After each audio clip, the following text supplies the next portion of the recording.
नहीं था कि अहमदाबाद सूरत से दिल्ली तक सुपर बुलेट ट्रेन भी साथ साथ आ रही है, लेकिन आ गई।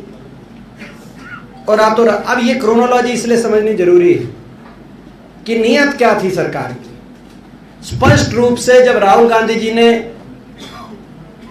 इस देश की भाजपा सरकार के भ्रष्टाचार के मामले को सदन के और देश के सामने उजागर किया और उस भ्रष्टाचार पे जेपीसी के गठन के बाद जांच की मांग करी, तो उनकी आवाज को दबाने के लिए सरकार ने, हमारा ये कांग्रेस पार्टी का आरोप है सरकार, और ये कोई एक ही कोई वाक्य नहीं, कोई ये हमारे दल के नेता है राहुल जी, उनके आवाज को सरकार ने निशाने पे लिया है।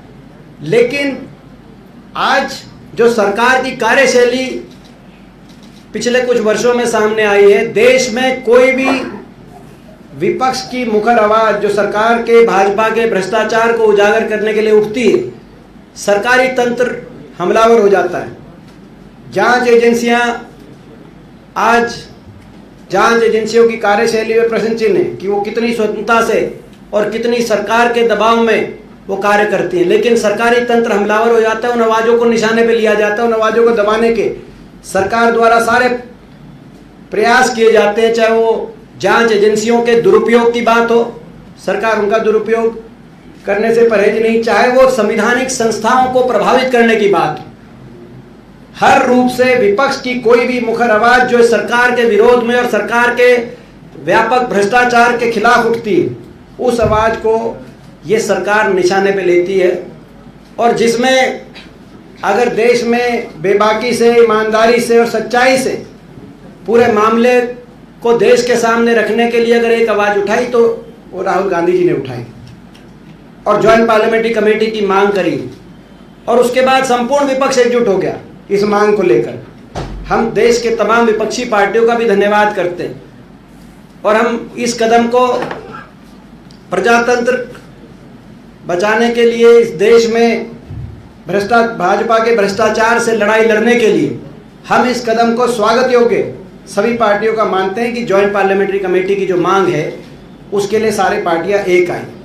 हम आपके माध्यम से पूछना चाहते हैं कि अगर इतना भ्रष्टाचार हिडनबर्ग रिपोर्ट में जो खुल के देश के सामने जो मामले आए, आपने देखा लाखों करोड़ रुपए निवेशकों किस रूप से डूबे, एलआईसी, एसबीआई के हजारों करोड़ रुपए किस रूप से अदानी ग्रुप के अंदर इन्वेस्ट किए गए देश के सामने।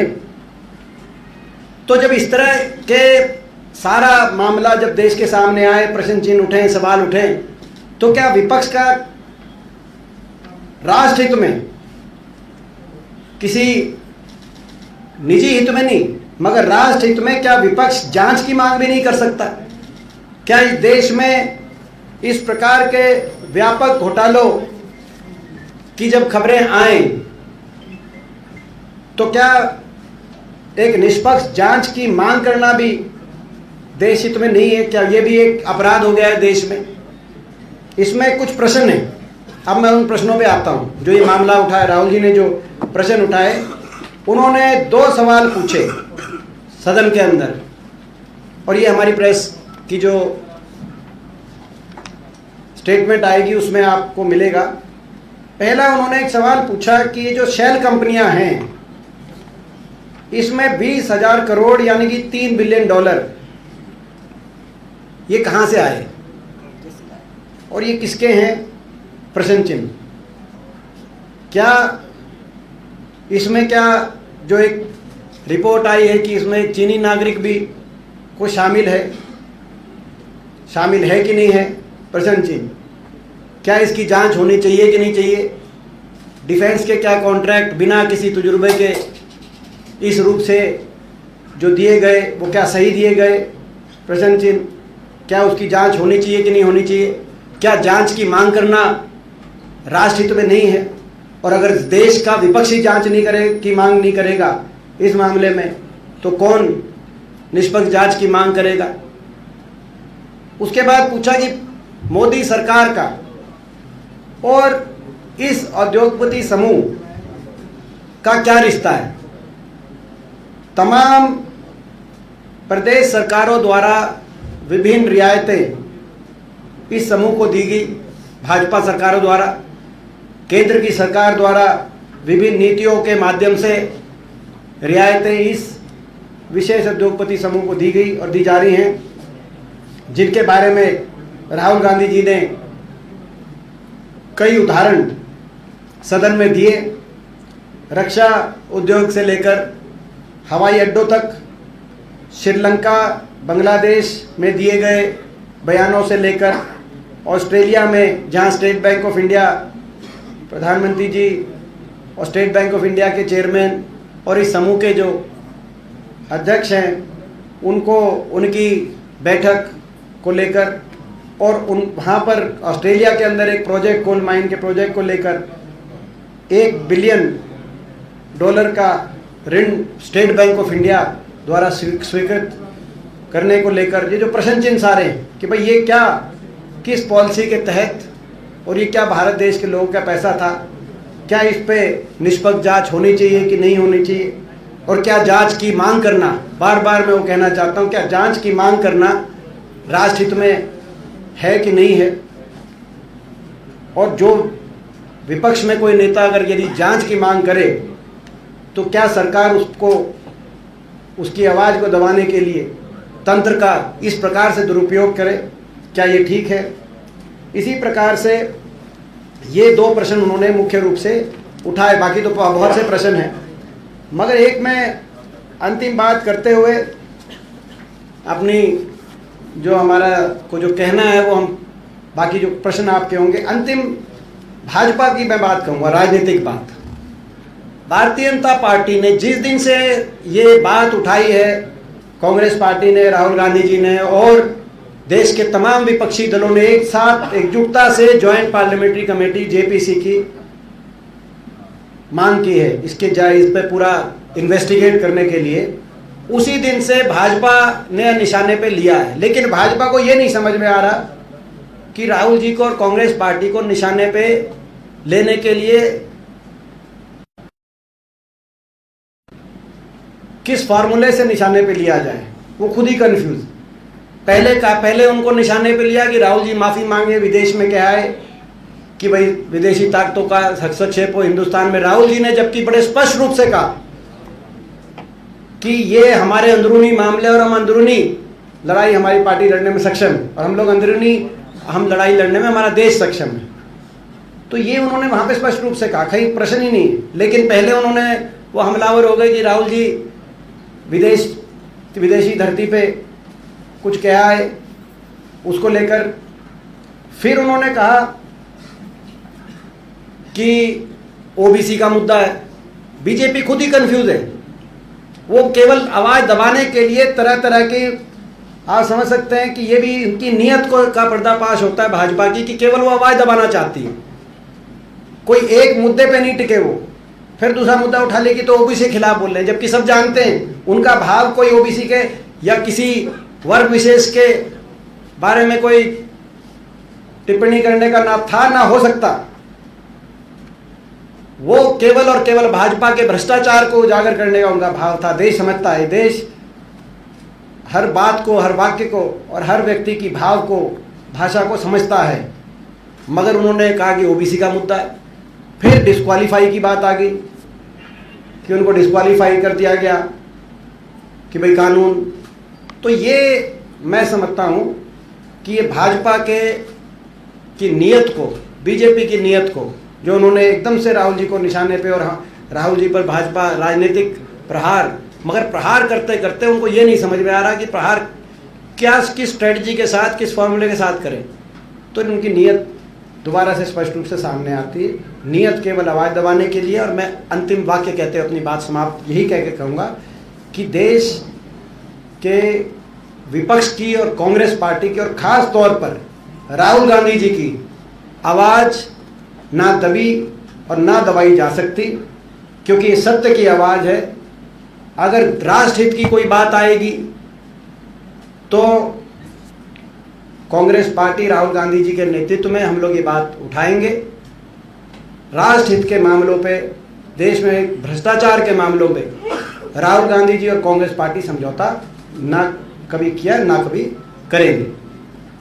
ये बात कहते हुए हमारी अपनी जो बात थी, बाकी आपके कोई प्रश्न हो तो आपका स्वागत है, आप प्रश्न कर सकते हैं। सर मैं पूछना चाहता हूँ, ये कांग्रेस बीजेपी ने ये अलग अलग स्ट्रैटेजी बना रहे, कांग्रेस पार्टी को उलझा के रखा हुआ है। बेसिकली कांग्रेस पार्टी की एनर्जी पूरा गांधी फैमिली को, राहुल गांधी को डिफेंड करने में लगा हुआ है। अभी पहले तो इन्वेस्टिगेशन हो गया था, मतलब ईडी और इनकम टैक्स का इन्वेस्टिगेशन दूसरे मामले में हो गया, सब लोग उसमें लगा हुआ था, अभी इसमें लगा हुआ है। एक्चुअली जनता के इश्यू उठाने में आप लोगों को उन लोगों को उलझा के रखा हुआ, यही उनकी स्ट्रैटेजी है। हम वो हो सकता है कि उनकी स्ट्रेटजी ये हो, आपकी बात सही है कि भाई उनकी स्ट्रेटजी हो कि इनको उलझाएं, इनकी आवाज़ को दबाने का प्रयास करें, इनको डराएं, इनको उलझाएं। लेकिन ना तो हम उलझ रहे, ना हम डर रहे। हम सत्य के लिए, देश के राष्ट्र हित के लिए, देश में व्यापक जो भ्रष्टाचार हुआ उसके खिलाफ कांग्रेस पार्टी लड़ रही है, राहुल गांधी जी लड़ रहे हैं और लड़ते रहेंगे। जो आपने कहा कि भाई आपने ईडी का कहा, पहले ईडी का बुलाया, ईडी के बाद राहुल गांधी जी घर तो नहीं बैठे, उसके बाद तो उन्होंने 4000 किलोमीटर लगभग की पदयात्रा कर दी देश में। तो हम भाजपा को इसीलिए बताना चाहते हैं कि भाजपा लाख कोशिश कर ले मगर हमारी आवाज़ को नहीं दबा सकती, ना कांग्रेस पार्टी को उलझा सकती।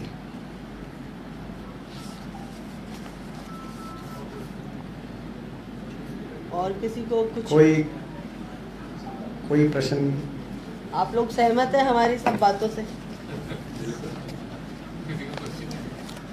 Any question, anybody? 2019 के अंदर लोकसभा चुनाव भी है, विधानसभा चुनाव भी है, जहां बीजेपी पूरी तैयारी कर रही है चुनाव को लेकर के। इस समय जो विपक्ष है लगातार मुद्दों को गरमाया हुआ है, तो कहीं बीजेपी कहीं ना कहीं देखा जाए तो इम्पैक्ट करने की कोशिश में नहीं है न्यूट्रलाइज। मैं तो इससे उलट कह रहा हूँ कि ये हमें उलझाने के चक्कर में खुद उलझ रहे हैं। प्रजातंत्र में परस्पर प्रतिद्वंद्विता हो, स्वीकार है हमें। प्रजातंत्र में परस्पर प्रतिस्पर्धा हो, लोगों के लिए कौन कितना काम करेगा, स्वागत है। लेकिन प्रजातंत्र में प्रतिशोध की भावना ना हो, क्योंकि प्रतिशोध की ये ज्वाला वो ज्वाला है जो इसमें जला है वो स्वयं भस्म हो गया है। हमारे देश, हमारी सभ्यता का इतिहास ये बताता है। तो ये हमें उलझाने के चक्कर में कहीं खुद ना उलझ जाएं। प्रतिशोध की ज्वाला वो ज्वाला है जो इसमें जला है, स्वयं भस्म हो गया है। देश का इतिहास, सभ्यता का इतिहास हमारा ये बताता है। कांग्रेस के ऊपर हमेशा परिवारवाद का आरोप लगाया प्रधानमंत्री ने, और रिसेंटली जो प्रधानमंत्री ने भाजपा कार्यालय में संबोधन दिया उसमें कहा जितनी भी विपक्षी पार्टी हैं वो कहीं ना कहीं परिवारवाद, भतीजावाद से प्रेरित हैं, और उनके ऊपर जो आरोप लग रहे हैं उन आरोपों से बचने के लिए वो बीजेपी का विरोध कर रहे हैं। नहीं तो ये वही मैंने कहा कि ये तो पुरानी टेप है, ये तो कोई नई टेप तो है नहीं। मगर जो हमारी जो मांग है, जेपीसी की मांग, कथित तौर से भ्रष्टाचार पर फेयर इन्वेस्टिगेशन, मैं उदाहरण देना चाहता हूं। कांग्रेस यूपीए सरकार के समय 2G के मामले पे देश के विपक्ष ने आवाज उठाई, मगर पारदर्शिता के मापदंड कांग्रेस पार्टी के ऐसे रहे। ज्वाइंट पार्लियामेंट्री कमेटी का गठन किया गया कांग्रेस यूपीए सरकार द्वारा। मैं स्वयं उस ज्वाइंट पार्लियामेंट्री कमेटी का सदस्य था, उस समय लोकसभा का सदस्य था, और पूरी जांच हुई। उस ज्वाइंट पार्लियामेंट्री कमेटी में हर पार्टी के सांसद थे और निष्पक्षता से जांच हुई। पूरी रिपोर्ट देश के सामने लाई गई। मगर यहां तो जांच की मांग, जो जांच की मांग करे उस पर क्या कार्रवाई की जा रही है वो देश के सामने है। ये मुद्दा क्या है, प्राइस राइज है, अनएम्प्लॉयमेंट है, वो मुद्दे से सब यहाँ हट रहे हैं। नहीं, मुद्दे हमारे प्राइस राइज भी है मुख्य मुद्दा, क्योंकि प्राइस राइज महत्वपूर्ण मुद्दा है। 400 रुपये सिलेंडर था, तब बीजेपी की ऐड थी, बहुत हुई महंगाई की मार क्या बीजेपी सरकार। अब ऐड हरियाणा में देख रहा था, आज चल रही सुबह ऐड चल रही थी कि महंगाई बेरोजगारी हुई कम क्योंकि बीजेपी में है दम। सिलेंडर शायद 400 सस्ता हो गया होगा। तो खैर वो देश के लोग, तो महंगाई हमारा मुद्दा है, बेरोजगारी हमारा मुद्दा है और भ्रष्टाचार भी हमारा मुद्दा है। देश में भ्रष्टाचार भी सहन नहीं करेंगे, देश में बेरोजगारी और महंगाई से भी लड़ाई लड़ेंगे। ये इनमें से कोई भी मुद्दा गौण नहीं है। हाँ, मुद्दों से डाइवर्ट करने का अगर कोई कोशिश कर रहा है तो वो भारतीय जनता पार्टी कर रही है, प्रधानमंत्री जी कर रहे हैं, भाजपा के सारे मंत्री कर रहे हैं, वो मुद्दों से डाइवर्ट करने का प्रयास कर रहे हैं। लेकिन देश के लोग आज देख रहे हैं, आज देश में हर जगह चर्चा है इस बात की। जो कार्रवाई की गई उसकी भी चर्चा है। आज देश के लोग मानते हैं गलत कार्रवाई की गई। और जो भ्रष्टाचार के मामले सामने आए, एक बड़े उद्योगपति समूह के हवाले देश की संपत्तियां की जा रही, उस बात को भी देश के लोग गलत मानते हैं।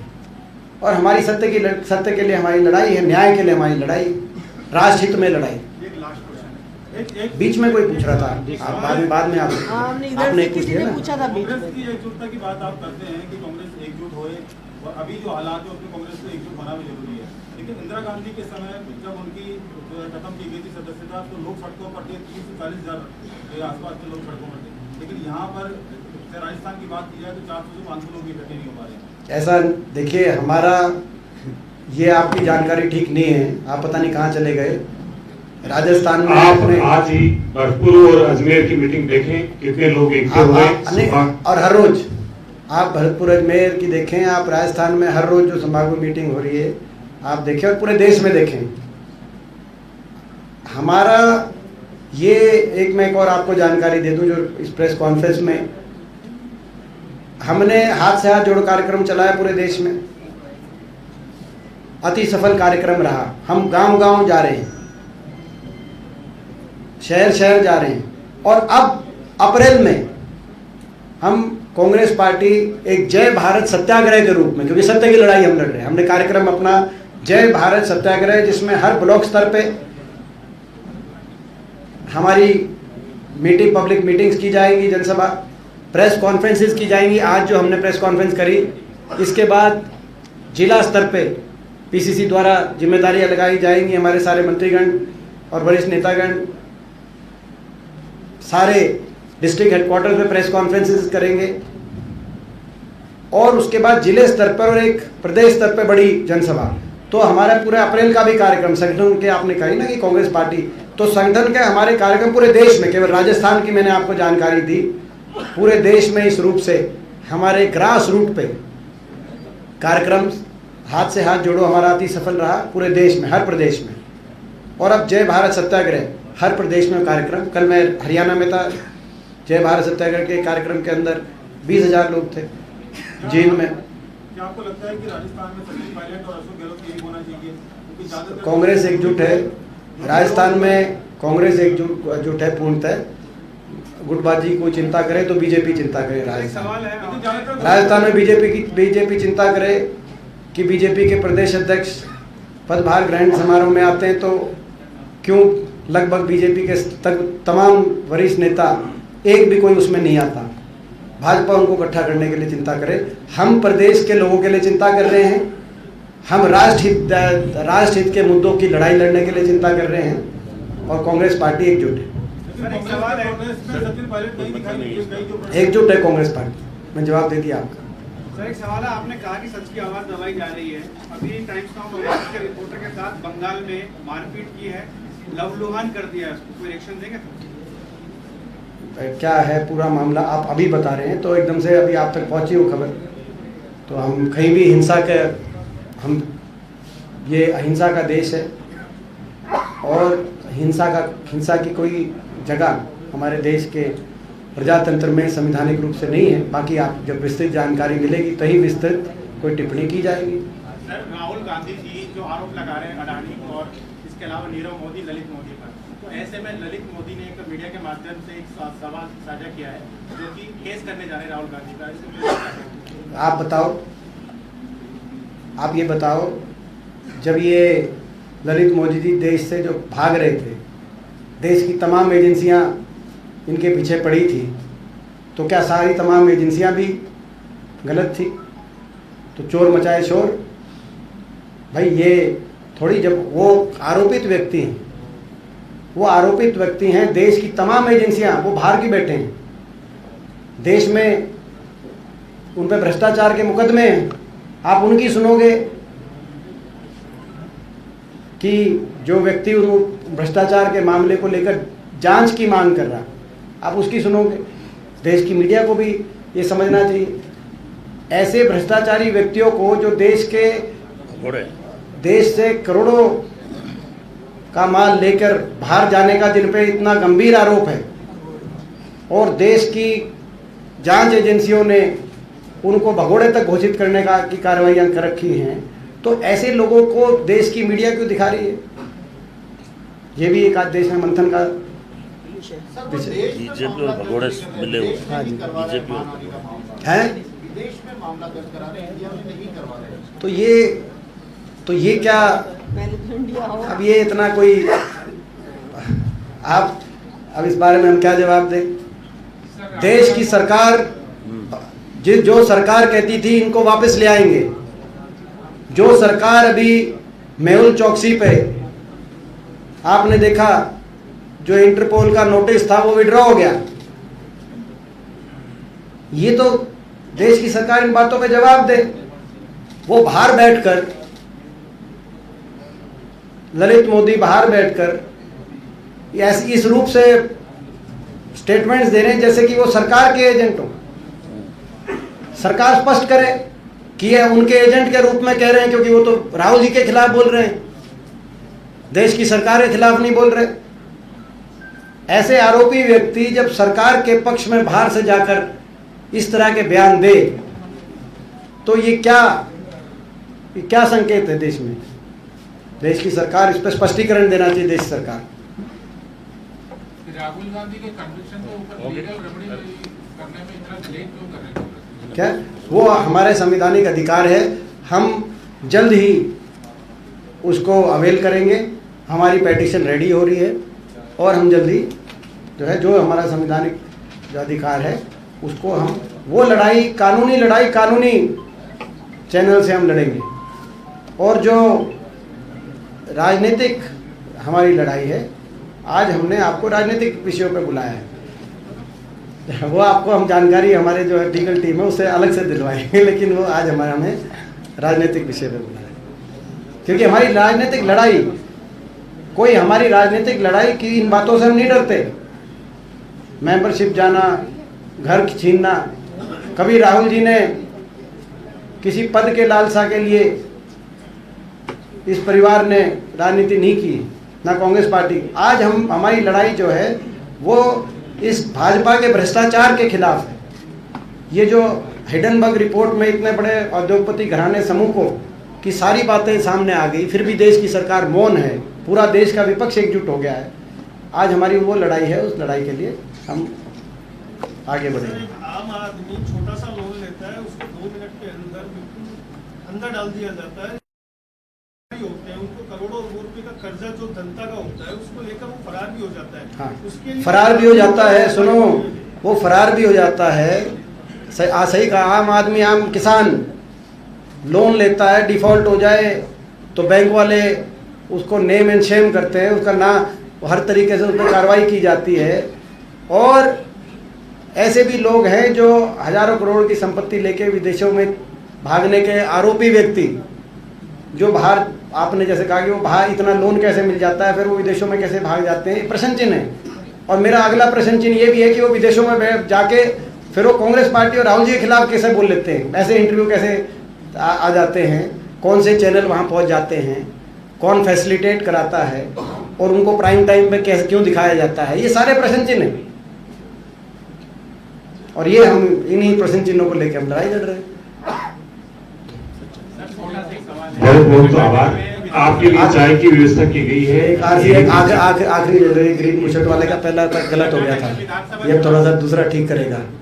पहले ऐसा गलत सवाल आ गया था। हाँ बता भैया। कर्नाटक में विधानसभा चुनाव है सर, तो ऐसे में बीजेपी लगातार कमर कस रही है, तो क्या कहेंगे सर? सर्वे के आधार पर देखा जाए तो कांग्रेस पार्टी को बहुमत दिखाई दे रहा है, तो जहाँ तक कांग्रेस की बात की जाए तो ओपिनियन पोल में विश्वास नहीं करती, हालांकि अभी ओपिनियन पोल नहीं आया है, तो इसको लेकर क्या कहेंगे? क्योंकि ओपिनियन आ गया है। कर्नाटक के अंदर लिंगायत समुदाय 2-3 समुदाय जो ज्यादा प्रभाव पड़ता है, पूर्वा समुदाय, लिंगायत समुदाय, एक समुदाय और है, तो बताया जा रहा है कि वहाँ पर जो कुछ समुदाय है जो नाराजगी है बीजेपी को कामकाज को लेकर के, जो कि उनका ये लंबा हो गया, मैं बता देता हूँ आप।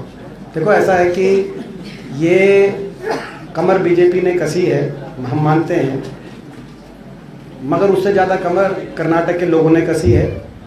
और ये जो समुदाय जो हैं वहाँ पर सारे धर्म जाति, ये राजनीति भाजपा की है। कांग्रेस इन बातों से ऊपर उठ के राजनीति करती है। वहाँ कर्नाटक में कांग्रेस पार्टी जीतने की तरफ बढ़ रही है, क्योंकि लोगों ने कमर कस ली भाजपा के खिलाफ, और कांग्रेस पार्टी की तरफ लोग उम्मीद और आशा भरी नजर से देख रहे हैं। सर वहाँ पर क्या राहुल गांधी वाला मुद्दा होगा या कोई दूसरे सब्जेक्ट? सारे होंगे, कोई एक मुद्दा थोड़ी होता कहीं,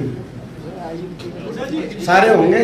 जैसे आप सारे चैनल हो, हम एक को थोड़ी देंगे, तो ऐसे मुद्दे सारे होंगे। ये भी एक मुद्दा है, मैंने कहा लोगों में चर्चा है इस मुद्दे की, ये भी एक अति महत्वपूर्ण देश के प्रजातंत्र के लिए मुद्दा है, ये भी महत्वपूर्ण मुद्दा रहेगा। जी एक लास्ट सवाल है, और स्थानीय मुद्दे भी रहेंगे, वो भी बहुत महत्वपूर्ण। हाँ आज बीजेपी ने दिल्ली में स्टेटमेंट जारी किया कि जयप्रकाश में आरोपी जो कोर्ट ने रिहा किए हैं, उसने कहा कि जब भी चुनाव आता है राजस्थान में आज प्रेस वार्ता सिर्फ डेमोक्रेसी डिस्क्वालीफाई, और आप लगातार आते हैं, कई बार प्रेस वार्ता की, आप जानते हैं कि इस साइड में कुछ मित्र बैठते हैं, वो आज सब पीछे बैठे हैं और आपके स्टेटमेंट से सबसे वो सहमत है, इसलिए आपसे कोई प्रश्न नहीं पूछ रहे हैं। कितनी अच्छी बात है, वो सब पीछे बैठे हैं। राइट साइड का जो विंग है, आप एक बार प्रेस वार्ता करते हैं और देखा होगा, लेकिन आप उनके साथ में चाय जरूर कीजिए, ताकि वो और भी बातें कहेंगे, और नहीं तो सदैव पूछते रहते हैं, चाहे कोई भी प्रेस वार्ता हो। आपका सभी का बहुत बहुत आभार, धन्यवाद। चाय और नाश्ता लेके जाएं, हुड्डा साहब यही है, आपके साथ बैठेंगे थोड़ी देर के लिए, 5 मिनट के लिए। Thank you.